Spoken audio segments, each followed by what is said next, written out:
एक मिनट में वेव से रिलेटेड सारे टर्म्स रिवाइज कर लेते हैं। एक पेंडुलम इमेजिन करो, पेंडुलम का मीन पोजीशन है। अब उस पेंडुलम को हम लोग एक्सट्रीम पोजीशन तक लेकर गए। ये दोनों पॉइंट के बीच का दूरी जो है उसे एम्पलीट्यूड कहते हैं। अब इसे एक वेव के जैसे इमेजिन करो, तो ये वेव हाईएस्ट पॉइंट तक गया, दैट इज क्रेस्ट, फिर लोएस्ट पॉइंट तक आया, दैट इज ट्रो।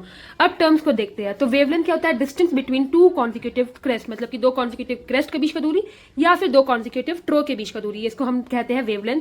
एम्पलीट्यूड क्या होता है? या तो क्रेस्ट का हाइट या फिर डेप्थ ट्रो का, इसे एम्पलीट्यूड कहते हैं।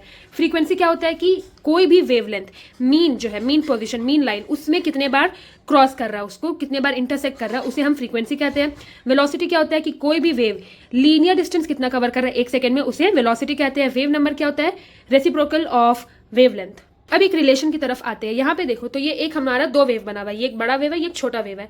अब बड़ा वेव का वेवलेंथ बड़ा है, बट ये नंबर ऑफ टाइम्स जो ये मीन को टच कर रहा है वो कम है, और छोटा वेव का वेवलेंथ कम है बट फ्रीक्वेंसी इसका ज्यादा। तो यहाँ से हम क्या रिलेशन में आते हैं कि जब भी लैम्डा हमेशा क्या होता है? फ्रीक्वेंसी के इनवर्सली प्रोपोर्शनल होता है। उससे एक ये रिलेशन आता है कि दोनों को जब भी हम लोग क्रॉस करेंगे तो वही कांस्टेंट के बराबर आएगा।